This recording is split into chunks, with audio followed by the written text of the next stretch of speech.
Monsieur le maire Jacques Boutot, mesdames et messieurs du conseil municipal, mesdames et messieurs, chers amis, permettez-moi d'abord pour l'anniversaire de la libération de Paris de rendre hommage à la mémoire des résistants français qui ont sacrifié leur vie pour la liberté et ont donné une leçon de persévérance.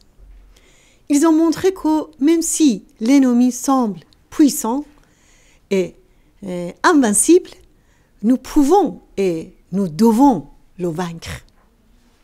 Ce n'est pas la force militaire qui a libéré Paris, mais la foi dans les valeurs humaines et c'est elle qui va aussi libérer mon pays enchaîné par une dictature religieuse.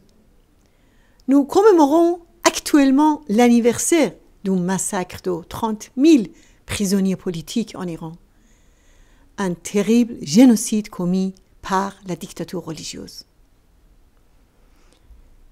En été 88, Khomeini avait écrit dans une fatwa que dans l'ensemble du pays, tous ceux qui persistent dans leur conviction de mon affaire sont considérés comme des ennemis de Dieu et doivent être exécutés. Le chef du judiciaire lui avait demandé s'il fallait aussi exécuter les prisonniers déjà condamnés à des peines de prison. Khomeini avait répondu « N'importe qui, à n'importe quelle étape, qui persiste à rester fidèle à l'OMPI doit être exécuté. Exterminer rapidement les ennemis de l'islam. » 28 ans après, un document sonore vient juste de révéler une réunion entre Montazeri, alors successeur de Khomeini, et les auteurs de ce massacre pendant le carnage. Dans cette réunion, les responsables disaient qu'ils demandaient à chacun des prisonniers moudjahidines du peuple s'ils étaient toujours fidèles à l'OMPI. S'ils répondaient oui, ils étaient exécutés. Ils ont aussi expliqué leur plan pour continuer le massacre. Dans cette réunion, Montazeri a déclaré, je cite, « Le peuple iranien est dégoûté par le guide suprême.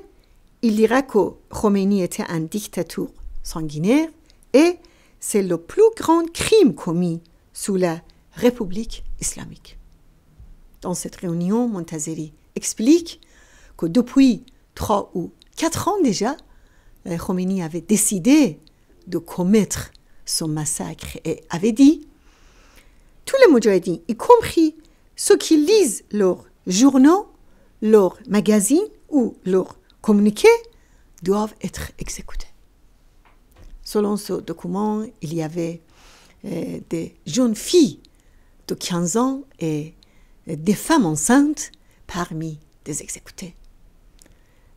C'est à cause de ces protestations que Montazeri a été destitué et assigné à résidence jusqu'à la fin de sa vie. Chers amis, vous serez peut-être étonnés de savoir qu'un responsable de ce massacre pour Mohammadi est aujourd'hui ministre de la Justice de Rouhani. Les pays occidentaux ont gardé le silence sur ce crime contre l'humanité. C'est un silence douloureux pour le peuple iranien et surtout pour les milliers de familles de ces martyrs. Les Nations Unies ont évité de prendre position à ce sujet. C'est ça la politique de complaisance. C'est sacrifier les droits de l'homme sur l'autel du commerce. Il est temps aujourd'hui pour l'ONU d'adopter une résolution sur ce massacre. La communauté internationale doit faire juger les mollahs au pouvoir en Iran.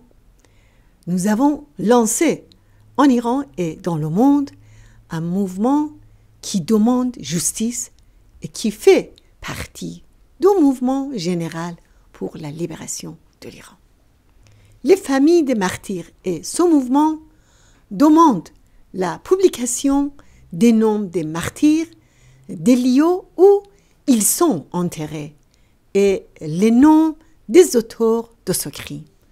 Je vous demande ainsi qu'à tous les défenseurs des droits de l'homme d'accompagner le peuple iranien dans son mouvement pour la justice. Je vous remercie.